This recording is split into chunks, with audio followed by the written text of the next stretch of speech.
വേറൊന്നുമല്ല, ഇപ്പോൾ പുതിയൊരു ക്യാരക്ടർ വന്നിട്ടുണ്ട്. നമ്മുടെ ഫ്രീ ഫയറിൽ പുതിയ ക്യാരക്ടർ വന്നിട്ടുണ്ട്, ക്യാരക്ടർ. ഈ ക്യാരക്ടർ വന്നത് മുതൽ കുറേ യൂട്യൂബേഴ്സ് ഇപ്പോൾ ഇടുന്നതാണ് ബൈ ബൈ അലോക്ക് എന്ന് പറഞ്ഞിട്ട് പുതിയ വീഡിയോ.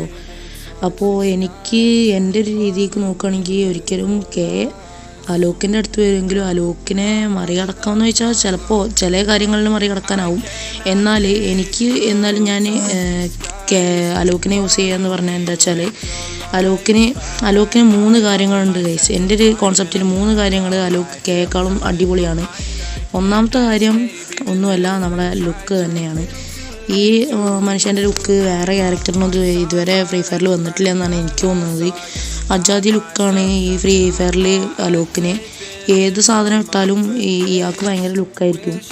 പിന്നെ ഇതിൽ രണ്ടാമത്തെ കാര്യം വേറൊന്നുമില്ല, ഇയാളുടെ സ്പീഡാണ്. നമ്മളിപ്പോൾ ഒരു സ്ക്വാഡിൻ്റെ ഇടയിൽ ടൈറ്റ് സിറ്റുവേഷനിൽ പെട്ടാൽ ഈ ക്യാരക്ടർ കഴിഞ്ഞിട്ട് വേറൊരാൾ അവിടുന്ന് സർവൈവ് ചെയ്യാൻ സഹായിക്കുകയുള്ളൂ. അജാതി മനുഷ്യനാണ്.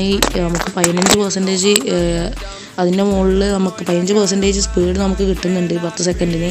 നമ്മളിപ്പോൾ യൂസ് ചെയ്യാന്ന് വെച്ചാൽ നമുക്ക് നല്ല ലൈഫ് കിട്ടും. നമ്മൾ എവിടെയെങ്കിലും ഒളിച്ചു പോയി എങ്ങനെയെങ്കിലുമൊക്കെ പോയി രക്ഷപ്പെട്ടാലേ നമുക്ക് അവിടുന്ന് ലൈഫ് കൂട്ടാനൊക്കെ കഴിയുള്ളൂ. എന്നാൽ അലോക്ക് അങ്ങനെയല്ല, നമുക്ക് അവിടുന്ന് രക്ഷപ്പെടണമെങ്കിൽ നമുക്ക് അലോക്ക് ഉണ്ടെങ്കിൽ ഭയങ്കര ഉപകാരമാണ്. അപ്പോൾ അലോക്കിനെ ഈ 2 കാര്യങ്ങളും ഭയങ്കര കേക്കാളും കൂടുതലാണ്.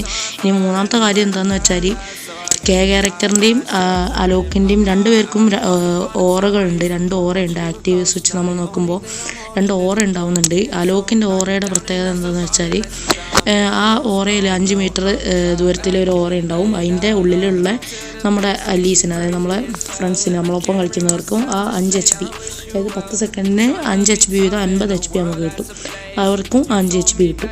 എന്നാൽ നമ്മുടെ ക്യാരക്ടർ യൂസ് ചെയ്യുകയാണെങ്കിൽ നിങ്ങളുടെ അടുത്തുള്ള ഫ്രണ്ട്സിന് അല്ലീസിനെ കിട്ടുന്നത് എന്താണെന്ന് വെച്ചാൽ 5 HP അവർക്കും കിട്ടും. അതായത് അവർക്ക് EP ഉണ്ടെങ്കിൽ മാത്രമേ അവരുടെ ലൈഫ് കൂടുകയുള്ളൂ. അല്ലാതെ അവരുടെ കയ്യിൽ EP ഇല്ലെങ്കിൽ അവർക്ക് ഒരു കാര്യവുമില്ല. EP ക്യാരക്ടർ ഉള്ള ആൾക്കാണെങ്കിൽ അവർക്ക് EP ക്യാരക്ടർ തന്നെ ജനറേറ്റ് ചെയ്യും, അല്ലാത്ത അവരുടെ ഫ്രണ്ട്സിന് അത് ജനറേറ്റ് ചെയ്യില്ല. എന്നാൽ അലോക്കാണെങ്കിൽ അവിടെ അടുത്തിരിക്കുന്ന എല്ലാവർക്കും ആ HP നമുക്ക് കിട്ടുന്ന അതേപോലെ, അലോക്കുള്ള ആൾക്ക് കിട്ടുന്ന അതേപോലെ അവരുടെ ഫ്രണ്ട്സിനും കിട്ടും. അപ്പോൾ ഈ 3 കാര്യങ്ങൾ നോക്കുമ്പോൾ ഈ മൂന്നാമത്തെ കാര്യം വളരെ ഇമ്പോർട്ടൻ്റ് ആണ്. കാരണം നമ്മുടെ ഫ്രണ്ട്സിന് EP ഇല്ലെങ്കിൽ അവർക്കൊന്നും കിട്ടില്ല ഗൈസ്. അപ്പോൾ എനിക്ക് ഈ കാര്യങ്ങളൊക്കെ കൊണ്ട് തന്നെ എനിക്ക് അലോക്ക് തന്നെയാണ് ബെസ്റ്റായിട്ട് തോന്നുന്നത്. അതുകൊണ്ട് തന്നെ ഞാൻ അലോക്ക് തന്നെ യൂസ് ചെയ്യുള്ളൂ. ഇനിയിപ്പോൾ എനിക്ക് മറ്റേത് ക്യാരക്ടർ വാങ്ങാൻ കഴിഞ്ഞാലും കൂടുതൽ കളിയിൽ ഞാൻ അലോക്ക് തന്നെ ആയിരിക്കും യൂസ് ചെയ്യുക. അപ്പോൾ ഇന്നത്തെ വീഡിയോ ഇത്രേ ഉള്ളൂ ഫ്രണ്ട്സ്. അപ്പോൾ കഴിയുന്ന എല്ലാവർക്കും നമ്മളെ സപ്പോർട്ട് ചെയ്യുക, ഷെയർ ചെയ്യുക. അപ്പോൾ ബൈ ഫ്രണ്ട്സ്.